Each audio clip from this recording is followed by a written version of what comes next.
Waa xilli habeen ah, saacaduna waa 10kii iyo qadar 30 daqiiqo ah.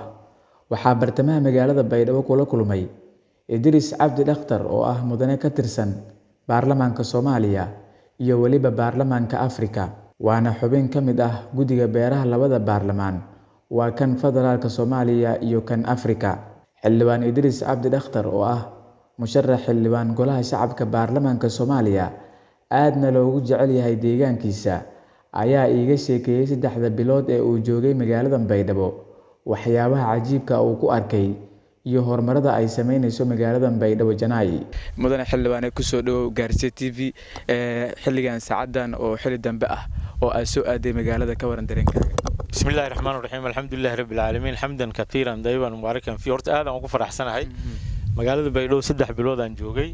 waa magaalo nabadeed waay qabow fiican hadda socdo roob daay xilli maxaa la 10 daqiiqo ka hor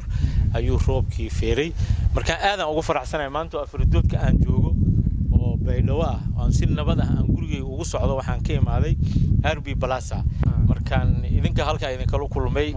oo runtii aad iyo aad magaalada Baydhabo waa magaalo oo runtii nabadeed waay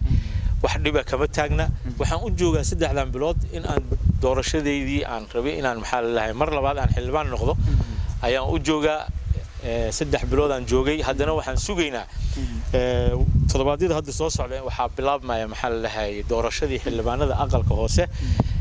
anna waxaan rabaa inaan maxaa la lahayn bulshadeedii iyo deegaan doorashadeedii waa ka xafiiskayga halkaan uu ku aadan yahay Masha Allah. xafiiska aan fadhiisto hadda aan ka soo kacay xafiisaan ku leeyahay afridoodka waay Bulshada dhan u furan yahay bulshada dhan u furan yahay maalintii dad badan aan ku qaabilaa markaan waa aad iyo aad aan ugu faraxsanahay nabadgelyada Baydhabo ka jirto waa meel aan ku dayasho mudan waa hadii loo fiiriyo Soomaaliya inteeda kale xildhibaanka waxa uu ahaa xildhibaanka ugu aftahansan marka loo eego golaha shacabka marka uu ku soo dhaxmoqanayo oo khudbadihiisa iyo waliba ajandaha marka looga doodayo aadka looga hadalhayay baraha bulshada iyo waliba marka idaacadaha qaar ee ku yaala magaalada Baydhabo aad u soo qaataan hadaladiisa adag waxa uu inta badan u doodayay xuquuqda deegaanada koonfur galbeed ee Soomaaliya gaar ahaan aniga xildhibaan isku qabiil manihiin waana taageersan xildhibaan waa ku taageersanahay waxaana ku rajaynayaa sanadkan guul iyo bashbash inaad gaartid sidoo kale bilicda magaalada ka waran oo xilliyada habeenkii waa u jeedaa quruxdeedii amnigeedii magaalada waa dhisantay sanadahan dambe aad ay u dhisantay hatta joogii hore dhismooyinkii hore waa laga tagay dhismooyin cusub la dhisay runtii waxaan ku sheegaa waxaan rabnaa in doorashadii mar dhow ay ka bilaabato magaalada Baydhabo marka waxaan rabnaa dadka wax soo dooranayo waa qof walba qabiilkiisa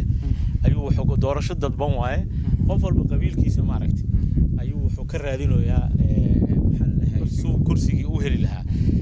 waxaan rabaa dadka markaan oo soo bixi doono xildhibaanada cusub oo soo socda oo imaan doona qofka dooranaysan waa inuu ahaado qof ummadda maxaa la wax u taray dalka iyo diinta oo diintiisa la fiiriyaa wax qabadkiisa la fiiriyaa waa aragnay xildhibaano la iska soo doortay oo qabiil ahaan loo soo doortay ummadooda ugu dambeysay maalintii la doortay marka waxaa la rabaa bulshadaadii aad ka soo jeedid inaad wax u qabatid mustaqbalka runtii magaalada Baydhabo aniga xafiisaan ku leeyahay 4 sano xafiiskaas ii furnaa maalintii dad badan aan qaabilaa oo maxaa la lahaay dad badan aan la taliyaa waxyaalo badan oo ummadda ay u baahan tahay oo aan wax ka qabtay dhinaca waxbarashada waxaa jiro liis aan sameynay hadda todobaadyadaan ilaa 100 arday gaarayso oo aan awoodin inay jaamacad iska bixiyaan ayaan waxaan u raadinaynaa minxa markaan dad badan aan noogu soo jawaabay waxaan rabnaa sidaadaba aniga waxaan ku dadaalaa 2 jaamacadood aan furay jaamacadda Abba Jubba University mid la dhahay iyo Khayra University ahay waxa ka soo baxday arday oo runtii maxaa la dhahay aad tayo u leh oo gaaray 250 qof oo kale ku dhawaad ilaa 270 waa gaaray haddana waxaan rabnaa sanadkaas sanadkiisa markuu dhamaaday waxaa jiro dad aan awoodin inay iska bixiyaan jaamacadii lacag qaali ah lagu dhigtaa saas daraadeedii xafiiskaas wuxuu aruuriyaa maxaa la dhahay dadka uu aruuriyaa aan awoodin in ardayda hadda waxaan maanta noo yimid nin 3 sano jaamacad raadinaya wuxuu ku dhigtay waysan waalidiintina ay saysan dadkaas oo kale aan garab siinaa qof alla qofkii dhibaataysan oo hatta caafimaad darro waxa way garabaan siiya tan kalena waa taa sheegtay aniga waxaan u taaganahay xildhibaan u noqday inaan ummadeyda u hadlo sax waay mar walbana waa u hadlaa waana maxaa la lahaay saa ka warqabtid xildhibaanadan 61 qof oo xildhibaanada ah digil mirflaha arare keentay saaka warqabtid dadkii keenayaan kamid ahaa